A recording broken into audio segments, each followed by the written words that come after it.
Yeah. You know it? Free birds! Yeah. Going all the way, all the way.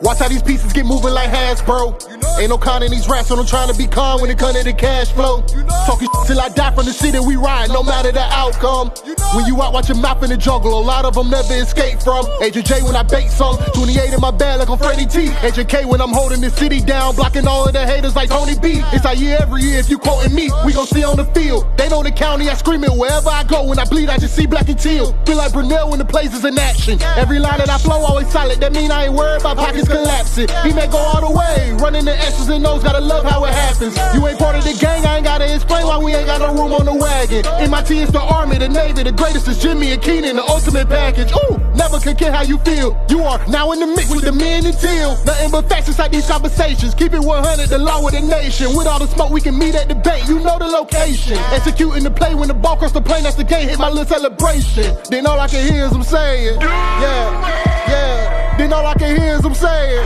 yeah. All I can hear is them saying, ooh. You know it?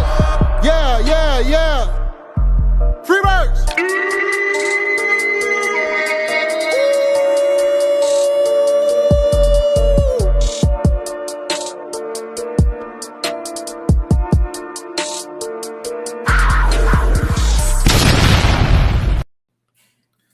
Welcome to the Men Until podcast. I am your host, J to the I to the M-B-O.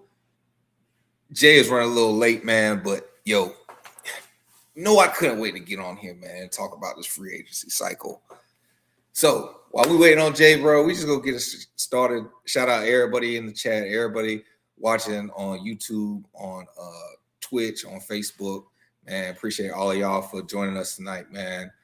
Especially people in the chat, bro. As always, got Daryl. Salute to you too, sir. Appreciate you. Got Devin in the building. MIT fam, salute. New running back, upgrade or downgrade. You know we gonna talk about it, dog. Robert in the building. In Stones we trust. Better believe it, bro. And he also says to Devin, maybe, Rodriguez is what Tank was supposed to be. We'll see. We'll see how we feel. Uh-oh. I'm going to let him bring it in because he probably got set up. But, yo, again, just appreciate everybody for tuning in, man. Yo, do us that favor. Wherever you catching us at, hit that like, hit that follow, hit that subscribe. Man, help the channel grow. Get this out to other Jaguar fans because you already know we go keep it real. We keep it teal. Man, before we start, I just want to say shout out to the Jazz athletic training staffers. Bro, they got the Ed Block Courage Staff of the Year award. So shout out, bro. We're not just intangibly rich in the locker room and on the football field, but also just in the building, the people that they're insulating and surrounding the players with. It seems like the brain trust of Liam, Tony, and James Gladstone, like they understand it's like, look, to raise the floor of the team is great, but we need to raise the floor of the franchise. And I think you just see that in the type of people that they're bringing in this building. And it just seems like to me that like, obviously, they're going to let people like grow and take on other responsibilities and other roles. But, you know, Edgar Bennett, you know what I'm saying? Like, I don't think he was a bad coach, but I think that they just saw like, okay, that's not going to work moving forward, right? I just see that they are always looking at all of the advantages of how to get better, and they understand that it's not just about the players on the field, but the people that you surround the players with. And I don't know, man. This offseason is like super boring, but it's and not even like a hopeful offseason for myself personally. Like it's a joyful offseason. Like I'm not stressing. I'm not stressing about picks. I'm not stressing about signings. I'm not stressing about none of that stuff. I'm not stressing about none of that stuff. But I am here to talk to y'all who are and who are thinking about it. But bro, we gonna have a great show for y'all tonight, man. We got special guest NFL analyst Hugh Hendrix in the building. And look, bro, we go ahead and kick this off. Maybe. I don't know. I guess not.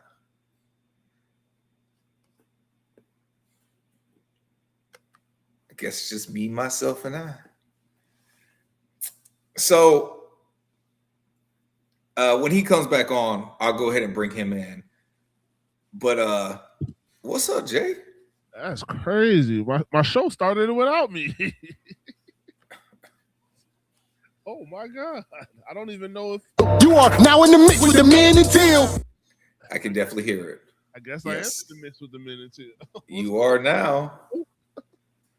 You are now. Yeah. Is he back? Okay. Let's get Hugh in here, man. Clap it up, clap it up, clap it up. Yes, sir. Yes, sir.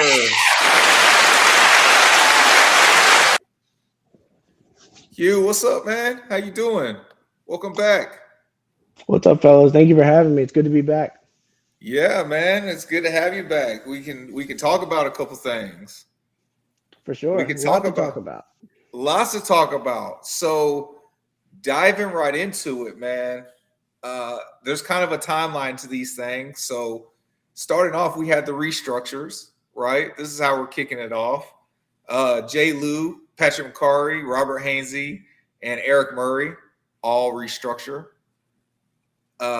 They do some little, like when we talked about last time you were on the show, like the small contract guys. They did those signs: DJ Dallas, Matt Dickerson, Keith Taylor, Christian Braswell, Quentin Morris, and Dennis Gardeck. And then obviously the big one out of the trio where we were saying ETN, Devin Lloyd, or Buster. Got to bring one of those guys back. They did Buster.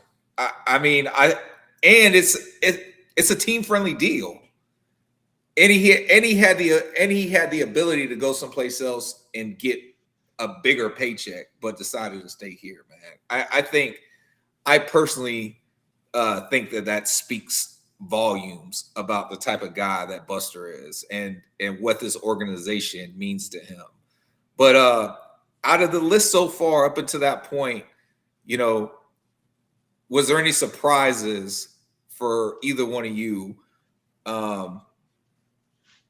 with the names or with names that aren't on this list so far? Jay, you want to hit it first? Your mic's muted, bro. No surprises. Not for me. I think everything pretty much happened exactly so far has happened exactly how it's supposed to be or how I thought it was going to go. Yeah. Hugh? Yeah, I mean, I see it about the same way. I thought there was a chance of ETN coming back, but I had a strong feeling that Buster would be back. I thought that'd be their priority. Yeah. And I expected Gardeck back as well. Mm-hmm. So no real surprises. We knew Lloyd was out of here. I think they could have made Lloyd and ETN happen, but it wouldn't have been smart for the long-term cap situation of the team. So I love bringing in Chris Rodriguez, who we'll talk about later, obviously. I think the team's in a good spot. Yeah, no, I agree. I'm surprised neither one of you said the fact that at least surprise for me was that in the restructures, I mean, we could have sworn that at least Josh Hines-Allen was going to be up there for a restructure. I personally didn't even consider the free agents from the year before that they were going to go ahead and restructure those guys. So I would say for me, that was the biggest surprise in that group of off-season happenings. I mean, that's how Trent. That's how people typically. I think people usually do that restructure. They do it after that first year. Like that's what happened with Christian Kirk. Like you know what I'm saying, when he was here, they got his money and then they restructured him right away in order, and then that helped open up money for Trevor down the line. Right, but that's why I said Josh Hines out, and they I guess technically they still could. Yeah. Right. Trying to make money for Trayvon. Still got to make some more money for Trayvon if you're going to get that extension done.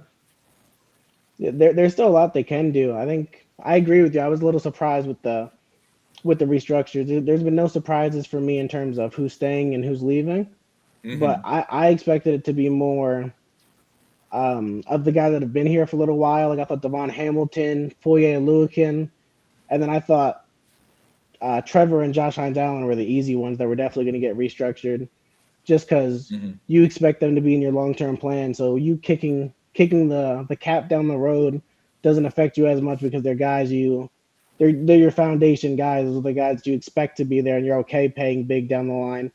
And like Trevor, if you kick his down the line, he's never going to play on like these 70-something cap hits like the end of his contract. Like all quarterbacks, the last 2 years of his deal, they just get an extension and they rework it. So I was definitely surprised that our top two of Josh Hines Allen and Trevor didn't get restructured. But I mean, I pointed out, I'm not sure if we did it on the last time I was here, but that last free agency class was definitely a candidate to get restructured. It's just, do you want to commit yourself to it long term?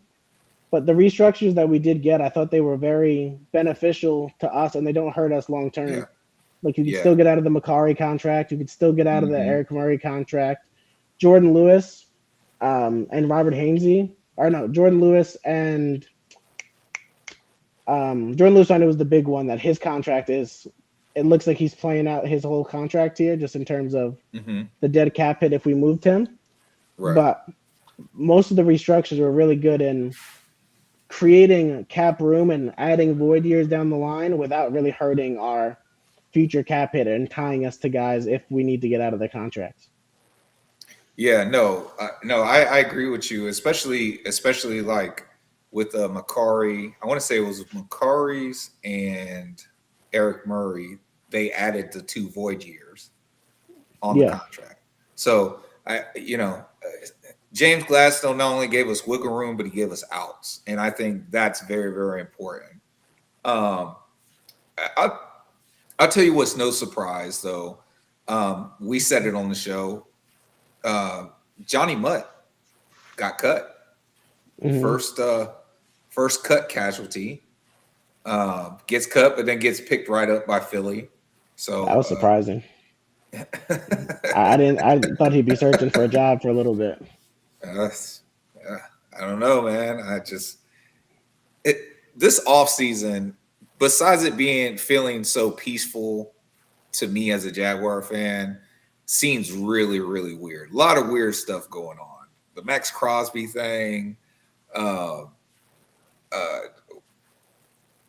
was the other crazy shit that happened?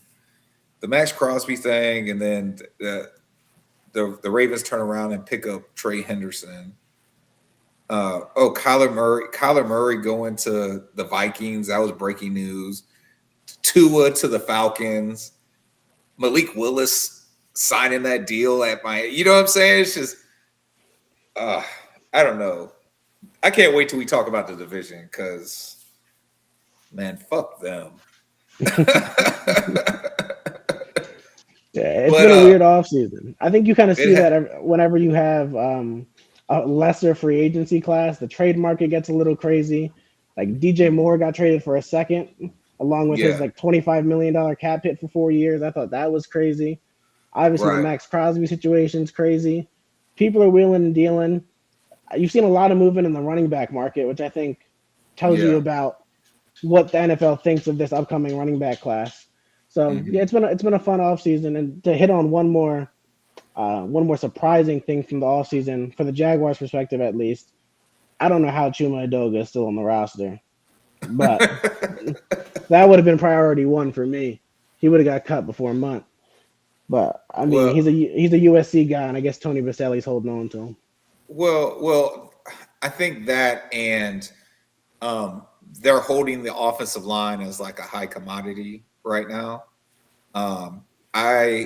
Now that they've done some of these moves, I still think linebacker may be in play in free agency, but more than likely, I think they get it. They address it in the draft, and then a lot of the draft picks are going to be trenches, offense, sure. defense. We talked about that on the last time you were here. So I don't know, man. They're all about competition, and it doesn't make sense to cut the guy right now, but it would make sense to let him stay until you can bring in proper competition to validate you pushing him out. I think this regime is very methodical in their process. There's really no give up on a guy. It's more of, hey, we're going to give you a chance until you give us the reason not to. And once you give us the reason, like, look at what happened to De'Ami Brown. Right. Look at what happened to BTJ. Obviously BTJ has more of a role than De'Ami Brown does, but they had high hopes for De'Ami. And for like those first 7 weeks?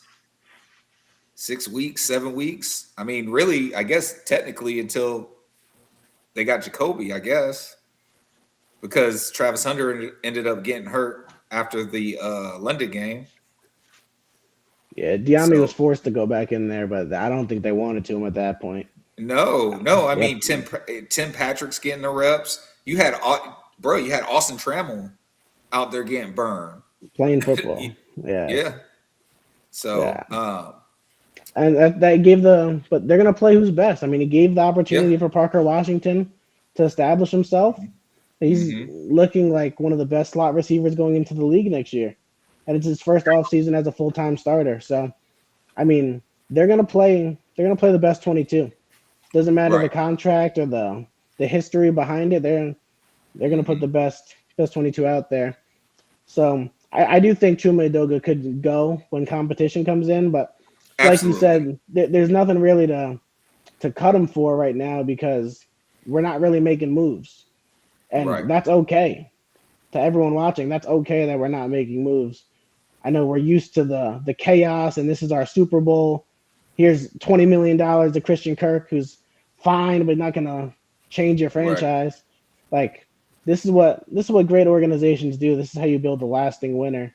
You don't just go spend recklessly to get a stopgap, Facts. I think that's what a lot of Jaguar fans, they're so used to that they think like that's normal. And that's not. That's losing football. And as Jaguar fans, I think our history can attest to that.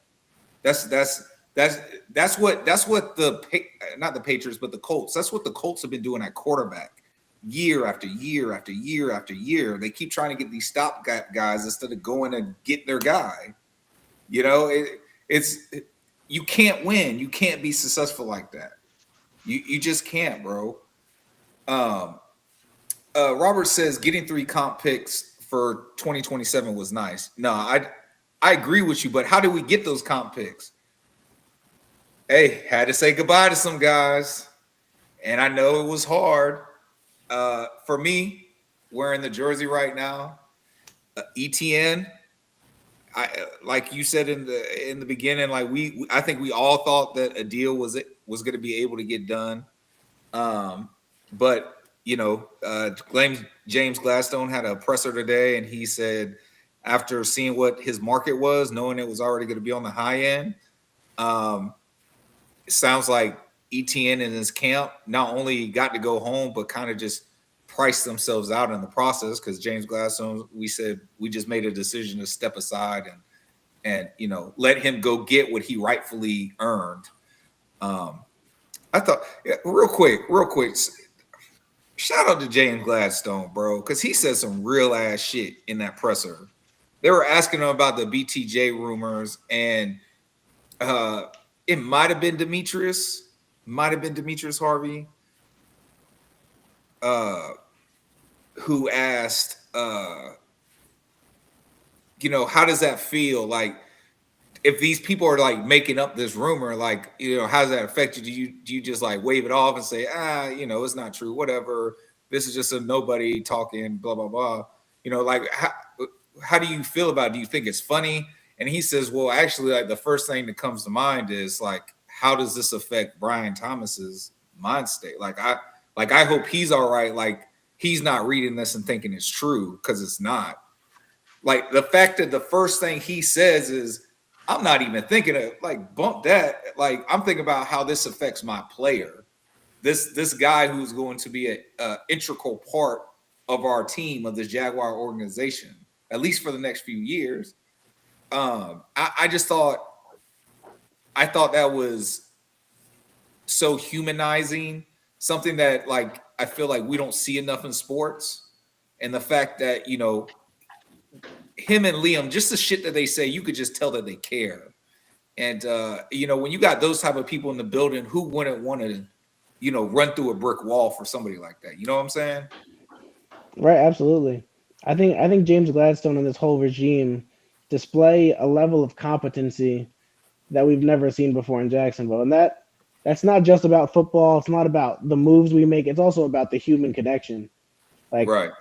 This is by far the closest team I've seen the Jaguars field. Like, they truly played together. They played as one. There was an evident culture, and that's from the top down. So, I mean, James Gladstone at his presser again, it's not surprising at this point, but he's so in command. He's so wise beyond his years, and I'm just happy he's at the helm for us. Yeah. If you guys, it's like 17 minutes long, or maybe 18 minutes long. If you go on YouTube, check it out. It's on the Jaguar YouTube page. You can go to jaguars.com and watch it. But the audio sucks. So, like, you got to turn that shit up like really, really loud. Put some earbuds in or something. The audio is not good on it.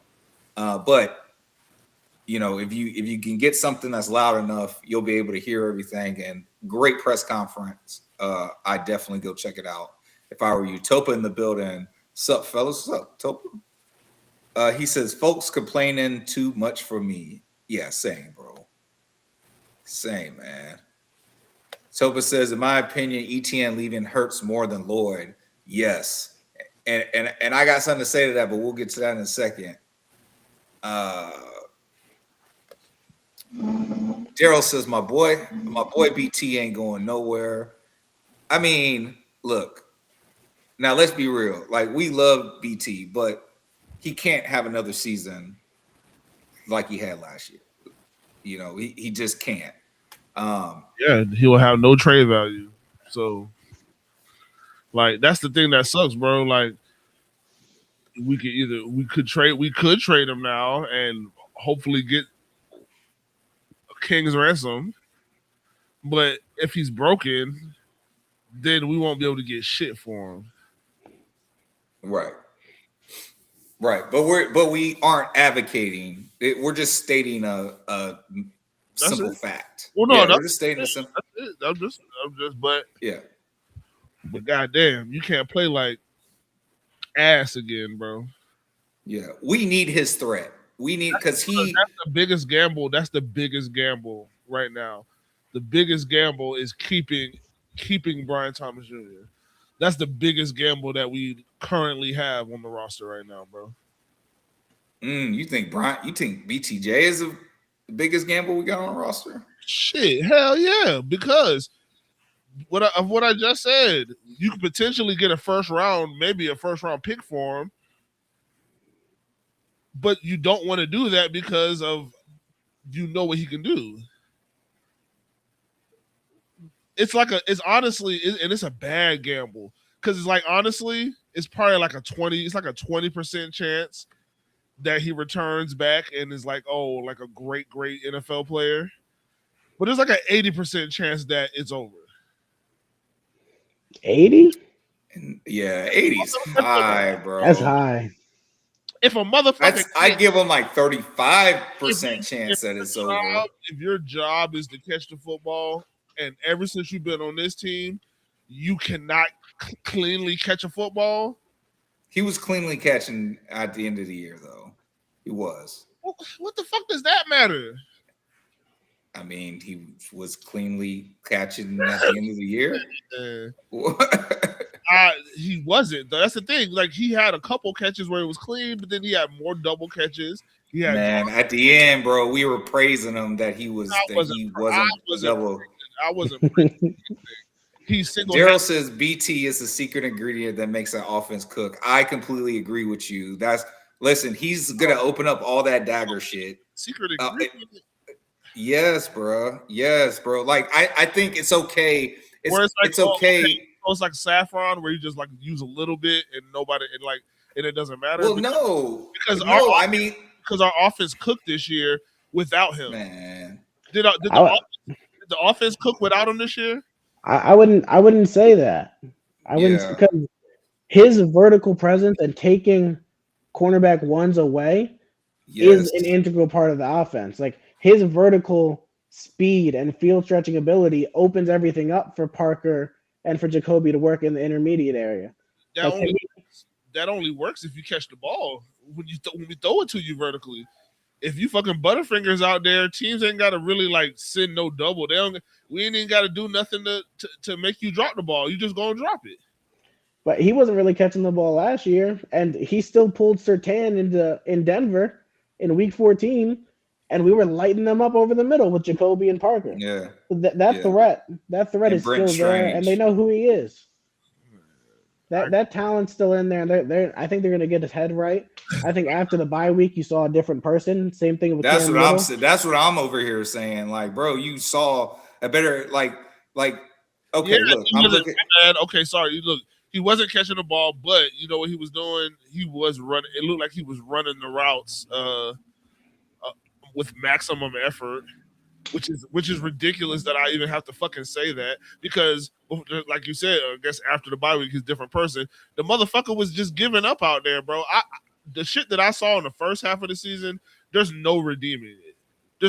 I don't give a fuck. He would have had to get 1,500 yards on the back end of the season to redeem not only being a bad teammate, but being a bad receiver, because he was he was out there playing terrible football. But we're gonna have redeeming conversation right now, dog. There's no redemption, bro. That's crazy. That's crazy. What was he ranked? What was he ranked this year as a receiver? Oh, I don't know. Yardage, touchdowns, anything, bro. You went from he only had 2 touchdowns. You went from top 3 to not mention it all. Damn.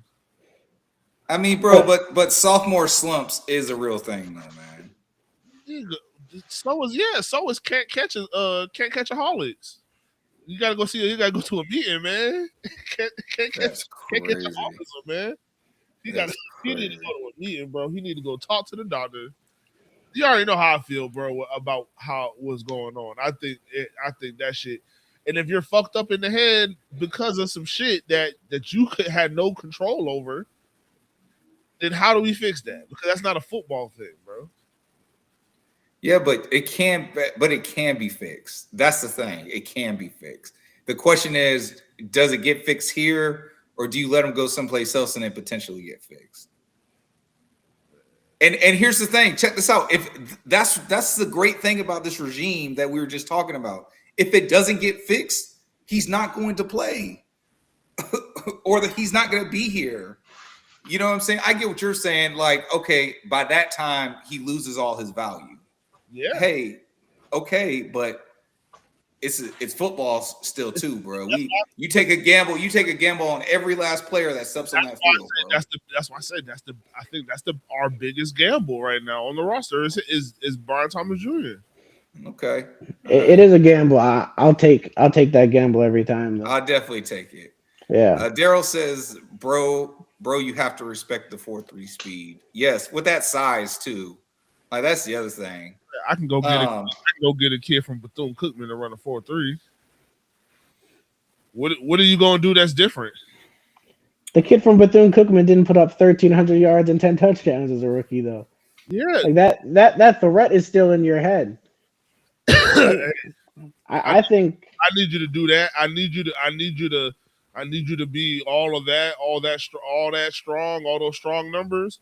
I need you to do that when it's winning meaningful football, not when we're terrible and it doesn't mean. Like I mean, we were in those games though. Like those games, a lot of those games we lost in the last minutes. Yeah, but it didn't matter, bro. It took them forever to start giving him the ball. So so now it's like, okay, was there a reason why they weren't force feeding him the ball like all the other rookies that they were doing? Like I don't agree with a lot of what the coaching staff was doing. I mean, I'm going to say, bro, it's Dougie P and them, bro. Yeah, like, but what are we talking about? They slow walked them and got them to 1,300 yards. We did the opposite, and he motherfucking shrunk. I think his role isn't the number one, but that's the thing. Like I don't think that was the role coming into the year. He was getting but it's not the role going into 2026. Yeah, that's what I'm saying. Like I think if you make the targets like meaningful targets, you can pass him the ball 4 times and he has 3 catches, and that'll really help out the offense. You know what I'm saying? Have him pull defenders like, bro. I just think don't put it on his shoulders to be the number one. And I think you have. I just feel like it sounds like you're saying if he can't be a number one, if he can't be a Jamar Chase, why do we even need him? Like pretty much that's what it sounds like you're saying. And it's like, okay, well, why should any football, if you can't be that person, then you can't be on a football team? You know why? Because in 2 years, he's gonna want to get fucking paid like Jamar Chase. That's why. Because of what he did his rookie year. I disagree. I disagree because we don't know. Like you don't know what he's going to look like this year. You don't know what he's going to look like next year. You know what I'm saying? Hey, slow walk his ass. And if he goes from 12 targets a game to 5 targets a game, you don't think that's slow walking? That's what I'm saying, bro. You minimize his targets, make them more just meaningful targets. You know what I'm saying? Like, bro, you got like he's not some of the reasons that we won some of these games too. You know what I'm saying? That catch on the sideline with one hand on the Chiefs game, that was a big 3rd down catch, bro. You feel me? He lost us games too. Like I'm not rewriting history. Like he lost us games too, but he won us some games too, bro. That was the least. That's like the least he could have done, bro. Literally, the least he could have done is like his job. Catch the ball when it gets too close to you. Because by the time we beat the Chiefs, we had already lost games that we shouldn't have lost because of him. That's true. I mean, we lost in Cincy because of him and J.I.M.B.O. But I think at the end of the day, he's still one of the most talented receivers in the league. And I think the assumption from Coach Cohen coming into the year was, all right, this is going to be my number one. He could do everything that I asked him to do. And then he struggled in preseason. And they're like, oh, he's just a gamer. He's not going to play as hard in practice.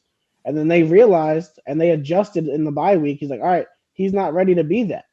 That's what you go to Kobe Myers for. That's what you elevate Parker's role for. And you turn him into this vertical X receiver. And that opens up another dimension to your offense. Mm-hmm. Now the question in the offseason is, do they stick him with that vertical X role, or do they try to give him the chance because he is still the most talented guy in the room? Do they try to give him a chance to elevate into that wide receiver one now that they know how he operates and how he works? No, you got to earn it. I think you got to earn it. You got to show it. Now you have to go to the consistency. The problem is the half receiver, half defensive back is the best, probably the best receiver. Is probably the best. I would say as far as receiver, like if we're just talking pure receiver, Jacoby Myers is the best receiver we have. Just pure receiver. The how smart he is when it comes to like recognizing zone coverage. Like, you know what I'm saying? Because Jacoby Myers is a former quarterback too. He knows how to read defenses. He knows what defenders are doing. So I think from a pure, if we're saying from a pure talent perspective, yeah, I think Travis Hunter is the best receiver from a talent perspective. But like as far as like technique and shit, I think it's Jacoby and then Parker, honestly. You just gotta pull it together, man. Like I said, I'm not out on beat. Like, you know what I'm saying, Jimbo? You know, if I'm out on somebody, get them the fuck out of here. I'm not out, but I'm not out. But like I say, I think it is a huge gamble. And like I say, if the odds are what I say they are, and he hits, then I think the rewards are gonna favor those odds. Like if it hits, then he should hit, and he should be Jamar Chase. But if you're not Jamar Chase, maybe you got to be Mike Evans. Like, go, you know what I'm saying? Just go down the field, go get it every time. Like, that's what we're going to do. Mike Evans to the 49ers too. Yeah, that was a good pickup by the 49ers. Yeah. Well, BTJ is still here, but other guys who are no longer here. Greg Newsome went to the Jags.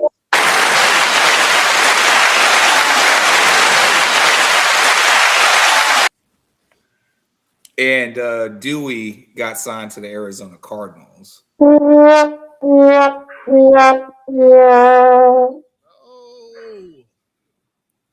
now let's have a conversation. Devin Lloyd. Hugh, you said that, you know, that maybe James Gladstone could have got a deal done with Devin Lloyd and his team, especially at the price of what Carolina got him at, right? But you feel like it wouldn't have been good for the future for the Jaguars, right? Is there any other reason, or do you have any other feelings about Devin Lloyd not staying in Jacksonville? Yeah, I mean, it's gonna hurt, right? I mean, he was an all-pro linebacker, was arguably the best linebacker on tape last year. But like where Gladstone and Cohen come from, off-ball linebacker is not a highly valued position. It's not a premium position in all of football. It's very rare very, very rare to have a linebacker that deserves top-end money. Now, I thought Devin Lloyd was going to get upwards of 18 to 20 million on the open market.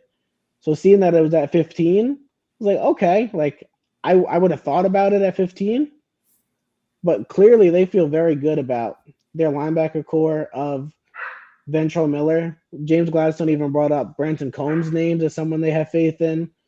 And then obviously you have the resources to add to the linebacker room in the draft in one of the best linebacker classes and one of the deepest linebacker classes I've ever scouted. A lot of starters down the board that you could find on day 2 and even day 3. So, I mean, it's tough when you lose a player like that. He's going to elevate the Panthers in a big way. But 15 million, I think it was just never a realistic price that Gladstone was going to come up and pay. Jay, what about you, brother? Hey man, too little, too late, bro. Yeah, you did say that. Too little, too late, bro. Like they made their decision. The front office made their decision in the last offseason. Right. When they didn't give him the 5th-year option. They pick up the 5th-year option. They let you know, like, and then they drafted with Jay McLeod. Like they planned, like, this team's building through the draft. That's the model that they plan on using. Yeah, you got to have free agents because, you know, it's the business and you want to, but linebackers, bro, it is what it is. Like, guys play line. We can find linebackers, and they feel like in this scheme, most guys, they feel like not to say any guy, but the guys that they're looking for can do what they need to do in that position. Right. No, I agree. I posed this on Twitter at Twitterless Jimbo. if you want to find some Men of Till content, that people are upset that James Gladstone didn't meet that 15 million. But I asked, but what if he did and Devin Lloyd didn't want to be here? Yeah. You know what I'm saying? Like, what if James is like, you know what, we'll give you 16 a year. He's like, nah, I'm good. I got the sense from his locker room interviews towards the end of the year when they asked him about, like, would you like to stay a Jaguar? And his answers being, I want to be wherever God wants me to be. Not even saying like, yeah, if the Jaguars if the Jaguars, a lot of churches in the Carolinas. Huh? You said a lot of what? A lot of churches in the Carolinas. That's true. But you know what I'm saying? Like, you mentioned, Jay, that they didn't pick up his 5th-year option. Us as the fan base, I mean, rightfully so, we've been rude to Devin Lloyd. You know what I'm saying? And I mean, look at what Robert's saying right here. Lloyd only played 53% of snaps because coaches didn't trust him in coverage. Now, I don't think that's why he only played 53% of the snaps, but yeah, he wasn't that good in coverage. Now, this year he was, and I think that has more to do with the competency of the people that are supposed to be teaching him stuff, the coaching staff, the people put in place to use him to his best ability. And everything that we've been preaching for the last couple of years about guys like him and ETN, who, surprised, are no longer on the team and went to another team and got a big contract. Like, all they needed was somebody to utilize them correctly. Mm-hmm. So, I think first of all, I personally think he didn't want to be here anymore. But I think Jay's thing is right too, that, at the end of the day, bro, the Jaguars fucked that up. Jaguars fucked it up because of the people that you allowed to be in charge of him and his development. And they clearly showed you that they were fucking up, and you didn't do anything about it sooner. So with those guys, though, we did get those 3. Well, not for Dewey, but for Greg Newsome, Devin Lloyd, and ETN, we got the comp picks. So, Hugh, can you explain to everybody out there watching, like, what are the comp picks? Why are we getting them? How that whole process kind of works.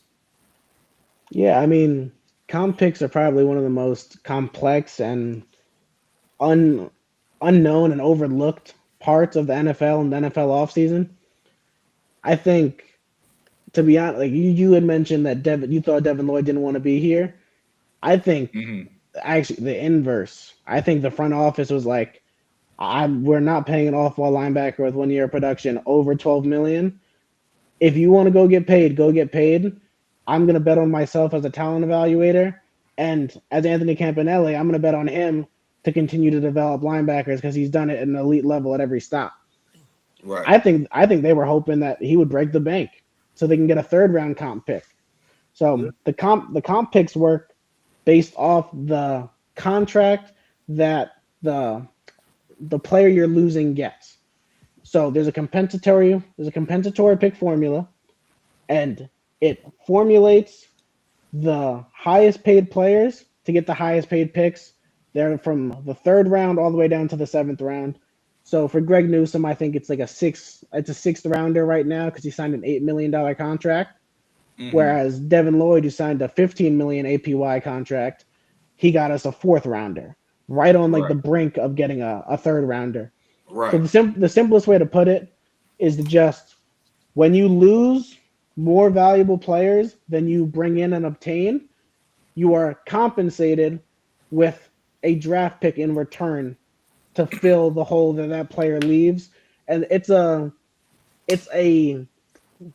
style of offseason management that the Rams deploy a lot. They often let they develop players, they pay the guys at premium positions, and they let the non-premium positions walk, get paid boatloads of money, and then replace them with the compensatory picks that they have coming in. Like right now, we're sitting at 21 picks in the next 2 years. Yeah. That gives us a ton of ammunition to move up in the draft, to move for a player.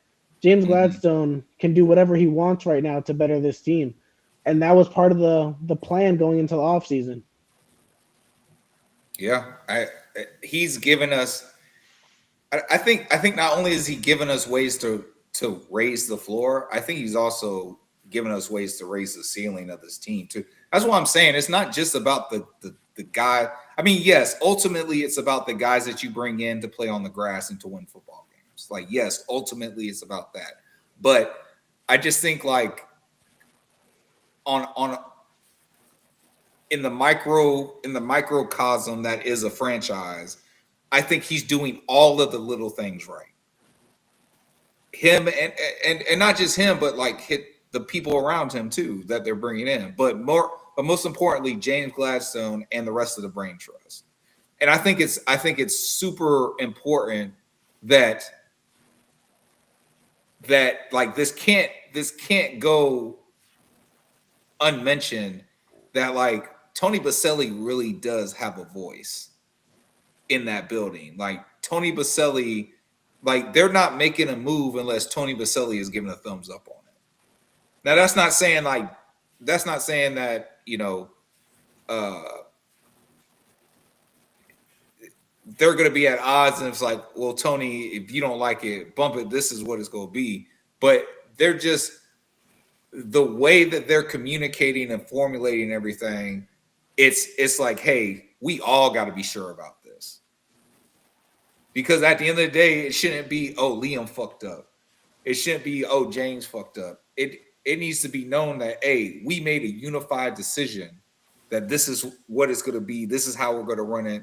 And this is how we feel like it's going to win football game. I just think in the microcosm of the franchise itself, they're raising the ceiling of this team and this organization by saying, hey, we've been doing it the Jaguars way for so long, and that shit doesn't fucking work. So why don't we go the route of a perennial like winner? Like, I want y'all to think about this shit for a second. Sean McVay, there's been a couple of years of Sean McVay has like been on the quote unquote hot seat according to the talking heads, and every time he's like making it to the playoffs, except for what was that in like 2021? They had like a gang of injuries. Yeah, that was like the it was Cohen bad. there. Yeah. So besides that year, I mean, look, even going into the season this year, they're like, oh, I don't know what Sean McVay is going to do. Matt Stafford, he's got a bad back. Well, they figured it out. Matt Stafford was your MVP. You know what I'm saying? Like, I don't know. Like, I think that this football team and organization is finally getting with the times. Like, they're playing football in 2026. And I can look at, and now that I'm on that side, and I strongly believe that I'm on that side, I'm looking at these other organizations, and I see what was wrong with the Jaguars. And I'm so glad we're not on that side anymore. So fucking glad, bro. Right. And in that, so let's get to the signing. So we did bring in one free agent acquisition, running back Chris Rodriguez from Washington, played at Kentucky when Liam Cohen was the offensive coordinator in 2020. That might have been 2021. 2021. Yeah. So he's been in the league, I guess, 3 years. So this would be his fourth year in the league. And he has like 900 and something yards, but the bulk of it came last year. 500 yards.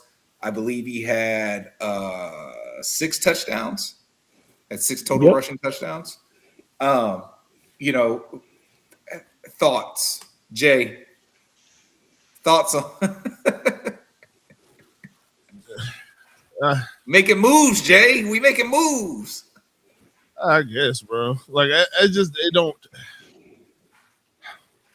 Like I'm happy about what we've done so far in the sense that like we haven't like spent a whole bunch of fucking money because that we don't have. Yeah, that we don't have. You know what I'm saying? Like we're not mortgaging the future right now, which is cool. Which is kind of what you want. You know, like I said, you want to be able to when we're hitting the stride that we're hitting, that's when you want to be able to go and spend some of that money. You know what I'm saying? Like I said, that's the Rams model. The Rams were a good team. They say, fuck it, we're gonna go get like I said, go get Jalen Ramsey, go get Matt Stafford, go get you know what I'm saying? Von Miller. Yeah. Von Miller. Gotta go pay all these people and do what we can, and let's try to go get a championship out of it. Yeah. Duval T says, evening fellas, and he wished Devin and Swaggy T the best. We do too, bro. I mean, me personally, I want to see them both be great. Obviously, not against us, but ETN, I really hope that he balls out over at the Saints. I think him and Tyler Shuck. I think Tyler Shuck is better than a lot of people think he is. Yeah, he had like a really good 5-game stretch at the end of the year. And I think that ETN is going to be good for him. Devin Lloyd needs to take camp out for a really nice dinner. Yeah, gotta pay. But what about? Say that again, bro. It was like he got to take him to a very nice dinner. Like, oh yeah. Maybe buy him a 4-wheeler or something. You might have to buy him a truck. just drop $100,000 on Coach, man. Yo, boy. Yeah, you could afford it. But Hugh, what do you think about Chris Rodriguez? Hold on, not even afford it. You was never going to go get $15 million a year if it wasn't for Coach Cam. What the hell? You telling me if I mean if was a fifth, but if last year if 2024 had been Devin Lloyd's contract year, boy. I mean, if 2024 was a lot of guys' contract years, they probably wouldn't be back. Boy, we would have got him for the cheap. We would have got him for $6 million a year. We would have got him for $6 million a year. Yeah, ETN wouldn't have got bread either. Yeah. Yeah, definitely. Like, the boys got to go. Yeah, they got to go take them coordinators out, man. Take the coaching staff out. You got to give them a gift, boy, because ETN, but you ain't getting 15, but still. Yeah. But no, I mean, he got what, 13? Yeah, I think 13 over 4. Yeah, he got 13, 4 years, bro. Which is crazy. He got 13. He got paid, bro. He got paid. Yeah, but yeah, Hugh, Chris Rodriguez, what do you think? Honestly, I don't think you're gonna find someone more fired up about this move than me, which sounds weird for a guy that a lot of people are just finding out about or that they're late onto the trend. But I have loved Chris Rodriguez since Kentucky. I remember scouting him coming out, specifically watching that senior season. He had a fifth year, but that senior season under Cohen, he's a prototype of running back that I love so much. Kind of gives off like James Robinson vibes, where he's going to get what's blocked and he's going to get you 3 more. He's physical. He sets the tone. He has way more burst than he's given credit for. He's not fast. He's not going to finish off the 60-yard touchdown run, but he's consistently hitting like upper teens in the miles per hour, bursting through the line of scrimmage. His vision's good. And I think stylistically, he is the absolute perfect complement to Bashal Tutin and LaQuint Allen. I think their strengths and their weaknesses intertwine so nicely that if they were one player, it'd probably be the best running back in the league. Like, it is, I think the room stylistically, obviously losing ETN is going to be a huge hit to your talent, but letting Bashal step into that more shifty ETN role, Chris Rodriguez with like 35% to 40% of the snaps as your bruiser, set the tone and letting LeQuint do what he does on clear pass downs, I think that's a really, really good running back room. And as soon as I saw the Commanders didn't tender Chris Rodriguez, and I remember the Kentucky connection, he became the number one target for me over a guy like Rachaad White, over a guy like Sean Tucker, who eventually ended up getting tendered by the Buccaneers. But I think that opinion wasn't just held by me, because if you look at the money, 2 years, $10 million. I know some people are calling it an overpay. It's not an overpay. That's like 1.5% of the cap. It's nothing. He's guaranteed $6 million. It's not crazy at all.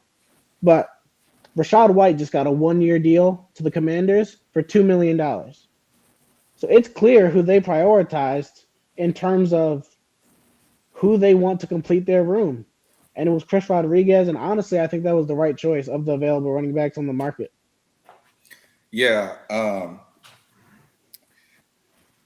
So I don't disagree with anything you said, but I do.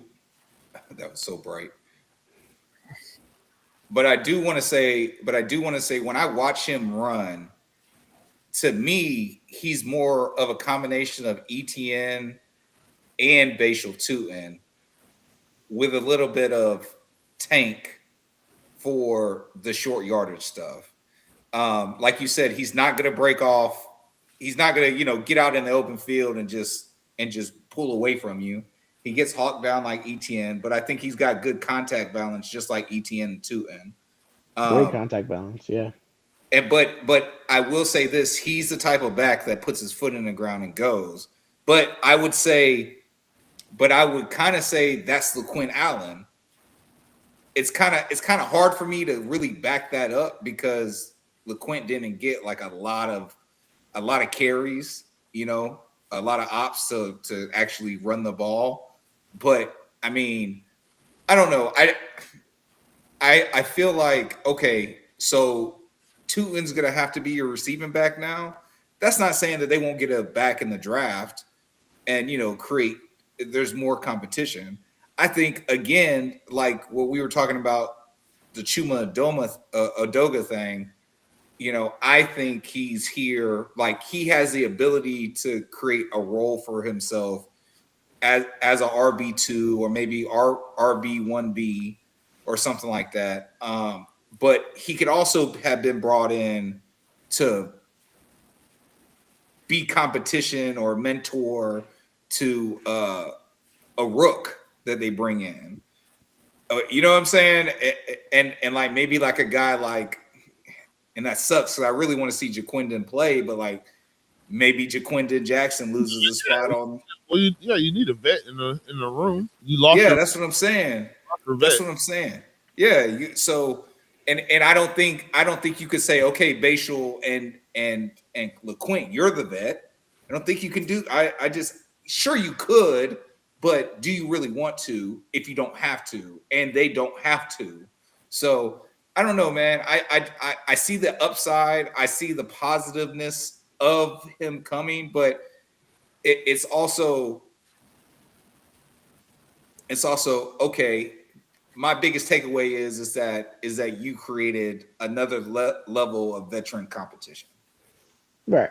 I see that. To be honest with you, I think he's their 1B and their number 2, and I think they have a clear role and path for him already. To the point where I don't really like if the running back's the best player on the board by a wide margin. Sure, I could see them drafting him on day 3.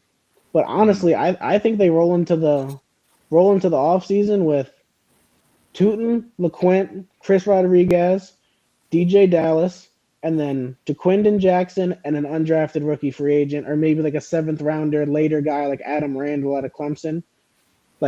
I think Chris Rodriguez is gonna be a guy here. Like, he's not gonna break records or blow you away, but Cohen has loved and has talked up the fact that even in past interviews when he was with Kentucky, that he's going to get what's blocked and he's going to get a couple more on top of it. And that is so valuable for an offense. That's what I want in my 1B. That's what I want in my bruiser.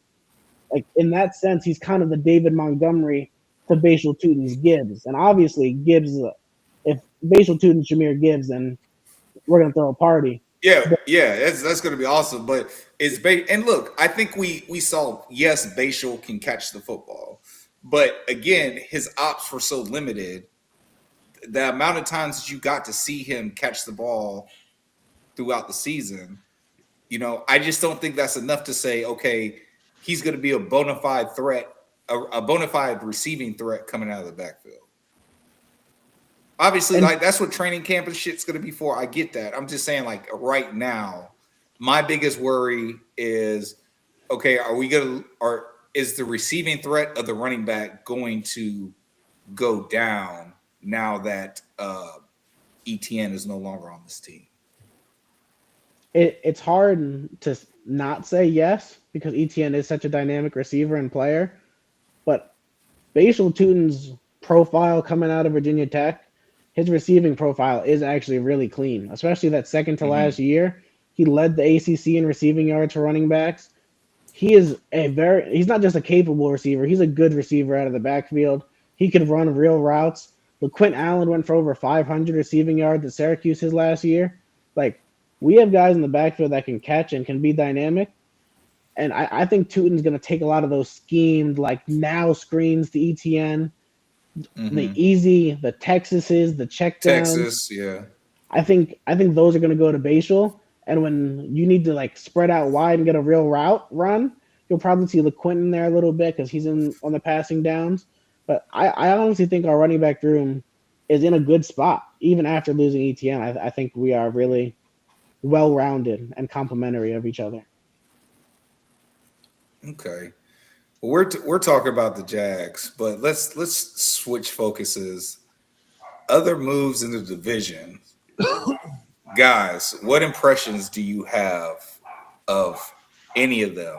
That's for the Titans, the Texans, and the Colts. Who wants to go first? Matter of fact, can I go first? Can I just go first? I just want to say my shit. Yeah, bro. Bro, fuck all of them, dog. Well, except for the Colts. Except for the Colts, because I feel like the Colts, from the Sauce Gardner move last year to now, I just think the Colts are doing a horrible job. So shout out to them. Tennessee, you motherfuckers. Jeffrey Simmons, John Franklin Myers on that fucking offensive line. On that defensive line. I don't like that shit. I don't like the fact that they're getting. I really don't care about the Wando Robinson thing, other than he already has a relationship with Brian Dable. The fact that they got Robert Saleh. The fact that they got Brian Dable. Yeah, the fact they got Brian Dable, like as a head coach, okay, whatever. But as an offensive coordinator, bro, he's the reason people talk about Josh Allen the way they talk about Josh Allen right now. You know what I'm saying? Like, I don't want to see him fucking elevate fucking Cam Ward. No, bro. Yeah. No. And then Robert Saleh's getting some of his guys from the Jets. Yo, hold on. Pause for 1 second. The Jets trading for Geno Smith, bro, is crazy work. That is crazy, dog. And what was his deal? I'm like, that. What was it? I don't know, dog. I don't know. I didn't look it up. I just saw it when I saw the news. That shit was crazy. But yeah, bro, fuck the Titans, dog. I am impressed with some of the shit that they have done this all season. But more importantly, fuck the Texans. Except for what they're doing to their offensive line. Like, they're just tearing down something that's bad and don't know what they're going to do to fix it. So I'm okay with that. But motherfuckers, extend Danielle Hunter, extend it one more year, give him $40 million. They get Logan Hall from the Bucks. Bro, fuck you. Who else? I feel like they got somebody in their secondary. Bro, I don't know, dog. Just fuck them.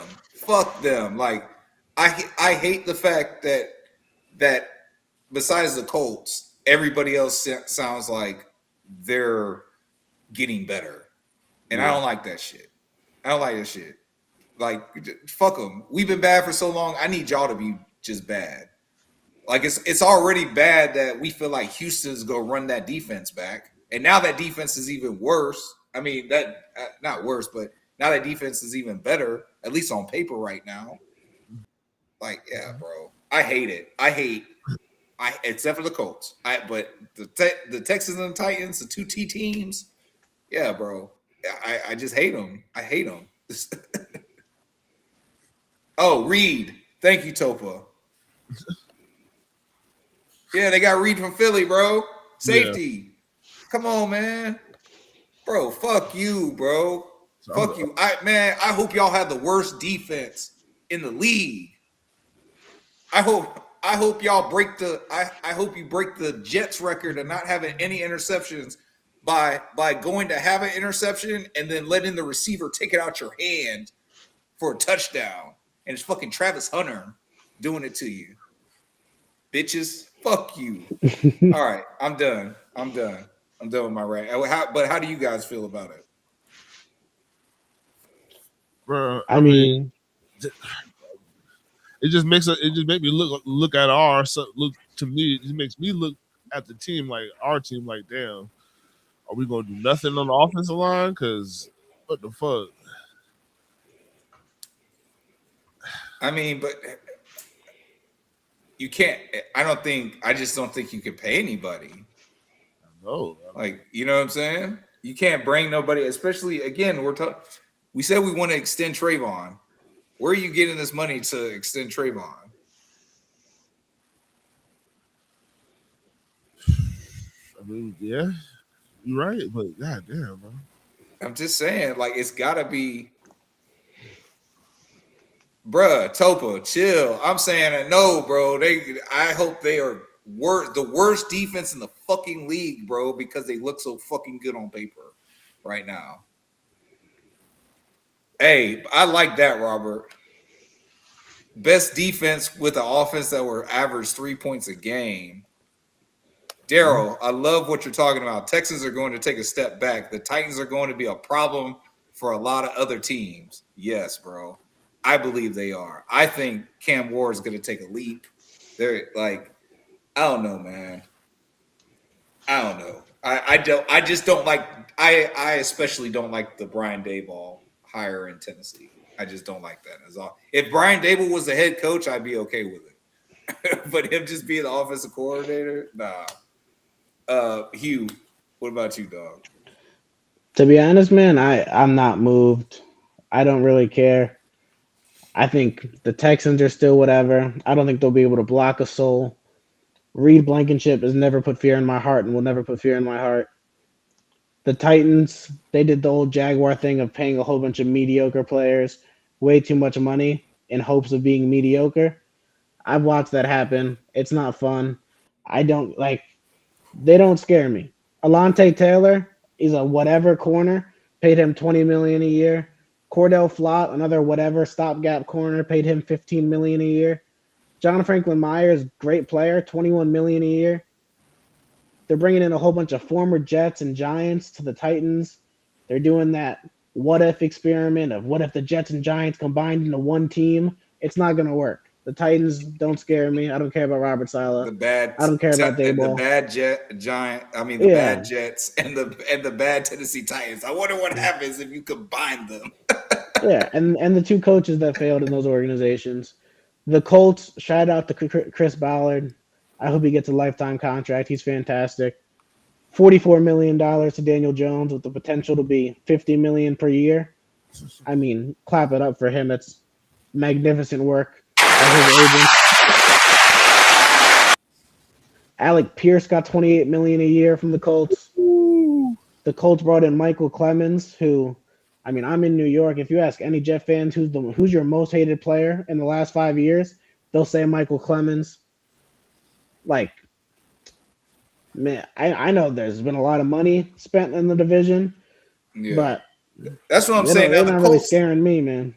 I said the Colts, like, I'm glad the Colts did because I just feel like they're just fucking themselves up even worse. So I thought that was great.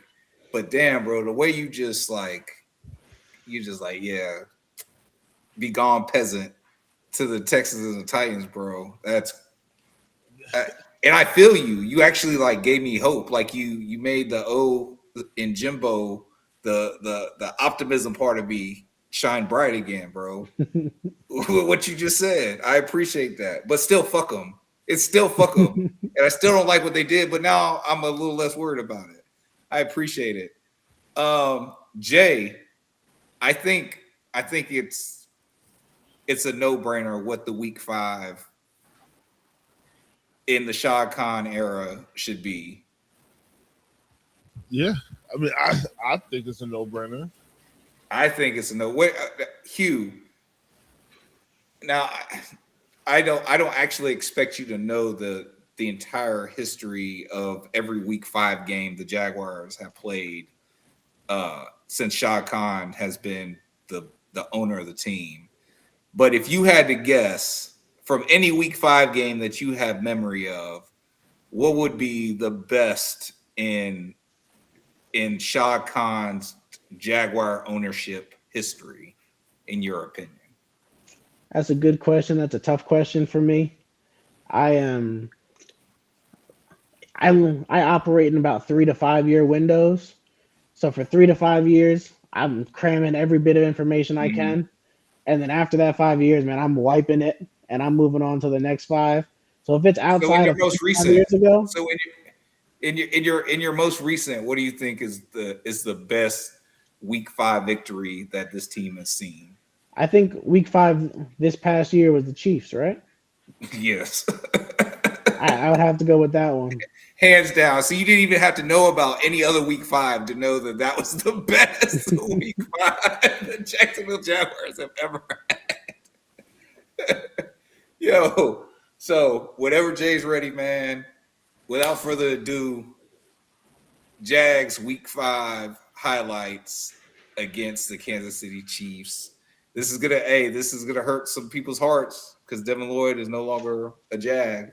Well, it's gonna hurt your hearts because that's not the game I'm playing. No, what do you mean that's not the game you're playing? That's not the game. You can't switch the game. You can't switch the game. We were unanimous. It wasn't even. I thought we agreed on the other game. No, bro. No. We said hands down, bro. Because to me, it's. I think that game was bigger, bro.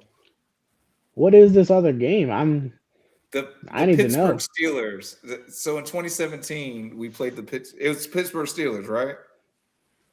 It's got to be that game with the 5 interceptions.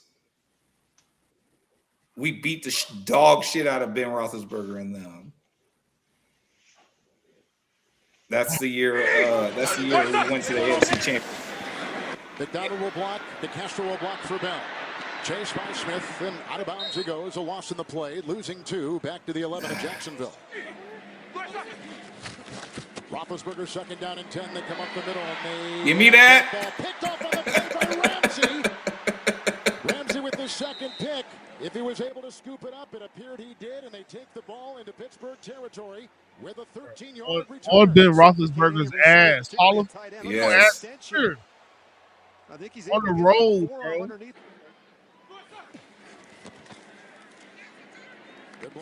It's crazy we scored and they didn't even show the score.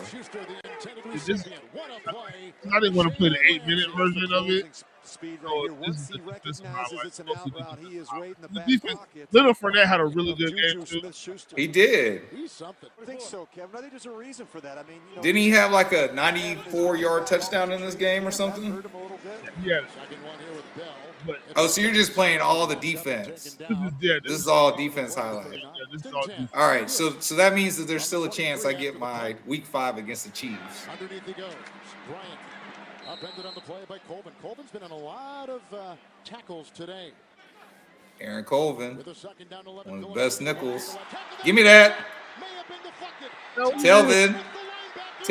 Oh, pick 6. Let's go. I knew it was Look at Ben. Like, hey, you're supposed to go inside. route. Ben takes his eyes off the backside, and he never feels Telvin Smith, who's off to the races. See his eyes? He's working here, and when he comes back, he thinks maybe he can fit that one in. No, it does get tipped. Jones. It did get tipped. Avery Jones jumping up on the line. Avery Jones. 20 to get you by here in the second half. With the 1st and 10, the handoff goes to Bell. Trying to follow up block by Jesse James, and from behind, he was brought down. First down on 3rd down. Daryl says this game wasn't better than the Chiefs. Got away, but down he goes. Jones finished it. And Campbell, who comes in This game set up the playoff game that we had to go up there. It did. And we went first, and in that season we went to the AFC Championship. Right. Another pick. God. Our defense wasn't doing this. Barry Church. Our defense was doing this. The Chiefs. 6-6. Oh, doing Madden, pressing X. That's crazy. Bro, demoralize an entire city, bro. Get the hand on the ball, knocks it up into the air. You see him come in there, knocks it away from Antonio. Bro, Brown, Barry Church. God.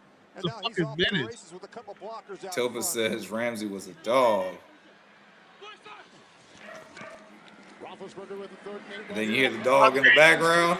Dante. Hit by Dante Fowler. 5th sack. Roethlisberger 1st and 10. Underneath he goes to Ben. Come here. In the open field. There's Colvin again. Loss of 2. Back to the 23. Double this guy right here. Not let him be a factor the rest of the way. 5 in the secondary. Roethlisberger 3rd down and 10 and going. Another one. Gimme. To Sean Gibson. Everybody. You get a pick. You get a pick. You get a pick. You get a pick. Is an interception. See him trip. After the interception, delay a game. Intercepting team.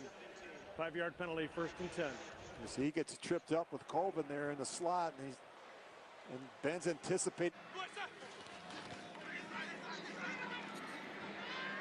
And the end zone here. Give me that. To Sean Gibson. 5 interceptions. Safeties, corners, linebackers. And he's going to, at the end, he's covering the slot, and he just falls off. And I'm surprised Calais Campbell didn't have an interception in this game. Juju Smith-Schuster. Hey, get Calais back to Jacksonville, man. I need one more run. Good alert play there by the veteran safety. Bruh, I feel this. I feel that to my core, bro. Beating the Chiefs demoralized the entire country. Bro, they were talking crazy. The Jags won in the most Jag way. The Jags won the game, but the Chiefs are still better.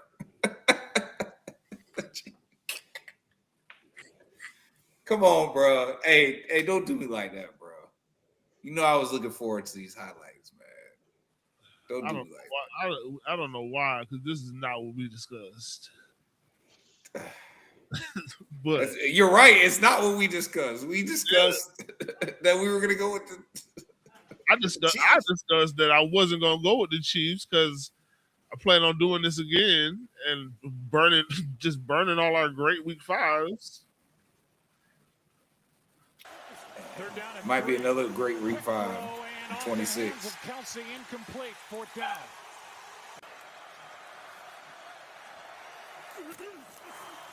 They fake it to Hunt.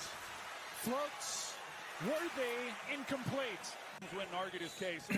That was a tight call. I don't fault the officials in trying to sort that out. Here's the Quinn on the return, and a nice one at that. The throwbacks are so clean, man. Yes, man. God, I can't wait till we get new uniforms. Let's go, Britton. Or the blocking. Let's go. Play action on Mexico. And wide open is Thomas. Flag on the play. And Thomas is down inside the 10. They've got nothing going with ETN tonight. You are now in the mix with the man in team. Takes off. Good run. 1st down. Diving. Oh, because they got the fumble. Here's Hunter, his first catch. Nice move. Oh, that's... And the rookie is out of bounds near first Oh, down my yardage. God. Play clock at 1. Bro, he was still like top 7 or top 8 in the league of like making people miss. Even after he went out with the knee. End zone. Touchdown. Let's go. Let's go, Parker. We gotta have money to pay Parker, bro. Maybe his best throw because Washington comes off the ball at an angle. Yeah. And Cooked. You take away really any margin for error for the quarterback. But little push. Bring that ass here, boy. And he's swallowed up by Josh Hines Allen.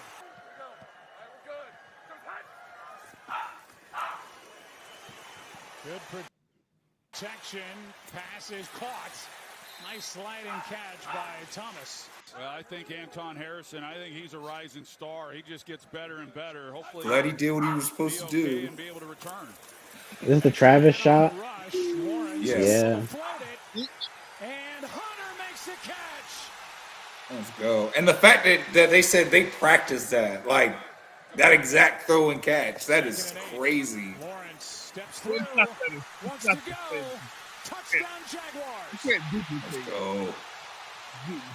And having to reach over. Five-man rush when they bring Bolton along with the 4 downs, and it opens things up. You see the crease that opens for Lawrence, and really that's been a big part of the offense. No, don't say that. Picked off. Lloyd again. Devin Lloyd. What a year. No, don't say that, y'all. Down the sideline. One man to beat. Oh, they're saying YouTube jail.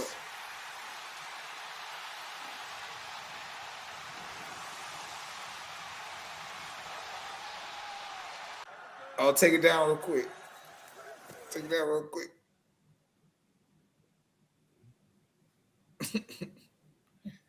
Still got us live though.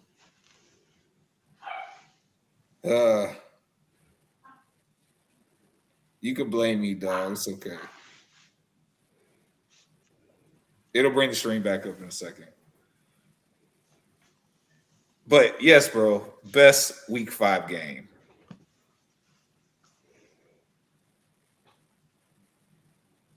That Chiefs game was different, especially in prime time. I was electric. I was there. They shut us down.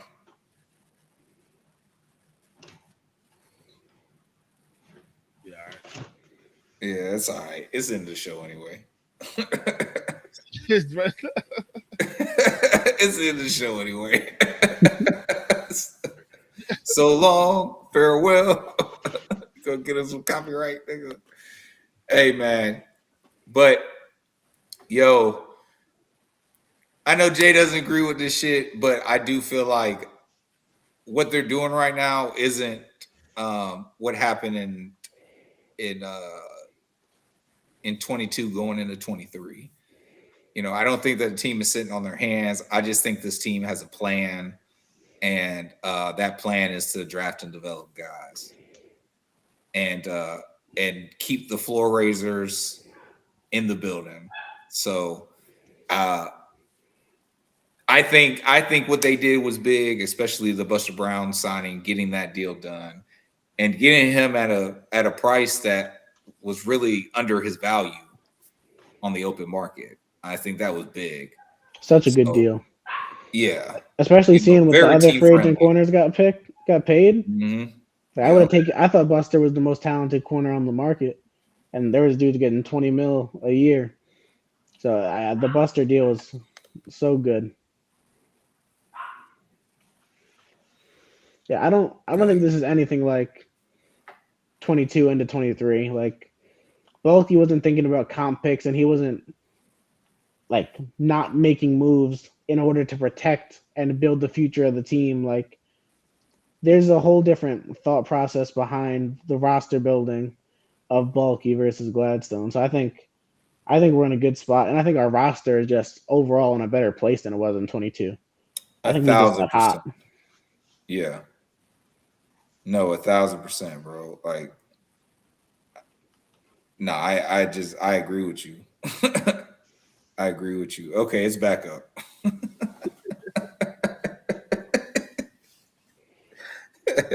Hey man, they freed us. We back. We back. But unfortunately, we about to get up out of here. But yo, Hugh, thank you so much for joining the pod again, bro. Again, we got to get you back on. Let the people know where they can find you, what you got coming on, going on, what you got coming up, man. Yeah, I appreciate it, man. It's always fun to come on here, chat it up, talk ball, keep it real, keep it teal. You know, you can find me at Jags Realist on Twitter, and I think the YouTube channel is live now at Jags Realist. If you want to subscribe over there, we're gonna get some content up there soon. Obviously, I'm working with like a Android looking camera right now. We're gonna get that fixed. We're gonna get the mic audio all nice, but some big time Jaguars content and analysis coming on Twitter always, and hopefully onto the YouTube streams soon. So I appreciate you guys for having me on. It's always fun. Yeah, man. Always appreciate you. And as always, I appreciate my main man, your host, Agent J, and for y'all for rocking with me, your boy, J to the I to the M-B-O. Oh. And we are out of here.